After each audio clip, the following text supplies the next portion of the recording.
আসসালামু আলাইকুম। হ্যালো ভাই brothers, SM Bangla all tips YouTube চ্যানেলে আরেকটি অসাম ভিডিওতে আপনাদেরকে স্বাগতম। টাইটেল এবং থাম্বনেল দেখে অবশ্যই বুঝতে পেরেছো আজকের ভিডিওটি কেমন হতে চলেছে বা আজকের ভিডিওটি কী নিয়ে। তো ভিডিওটি শুরু করার আগে একটি রিকোয়েস্ট, আমাদের চ্যানেলে কেউ নতুন হয়ে থাকলে অবশ্যই চ্যানেলটি সাবস্ক্রাইব করবে মোবাইলের বিভিন্ন ধরনের সমস্যার সমাধান পেতে। তো বেশি কথা না বাড়িয়ে চলে যাওয়া যাক আজকের মেইন টপিকে। তো আজকের ভিডিও হচ্ছে যে আজকাল স্মার্টফোনগুলো দেখবেন যে অ্যাপসগুলো অনেক বড় বড় দেখা যায়, দেখতে একটা খুব ভালো লাগে না। তো কিভাবে ছোট করবেন এই অ্যাপসগুলো জানতে হলে অবশ্যই ভিডিওটি দেখবেন। ভিডিওটি ভালো লাগলে একটা লাইক করবেন, কমেন্ট করবেন এবং আমাদের চ্যানেলে কেউ নতুন হয়ে থাকলে অবশ্যই চ্যানেলটি সাবস্ক্রাইব করবেন মোবাইলের বিভিন্ন ধরনের সমস্যার সমাধান পেতে।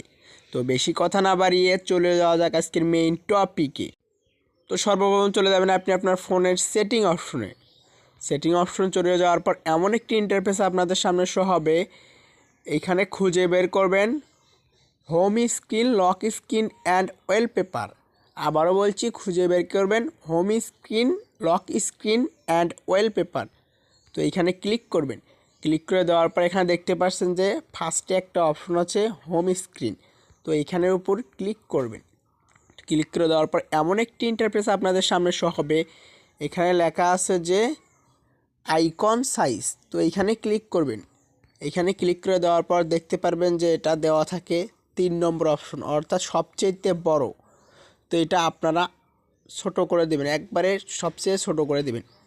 তো ছোট করে দিলে দেখতে পাচ্ছেন যে অ্যাপসগুলো আগের তুলনায় কত ছোট হয়ে গেছে, দেখতে অনেক বেটার লাগতেছে। তো এই ছিল আজকের ভিডিও, কিভাবে ছোট করবেন আপনি আপনার ফোনের অ্যাপস।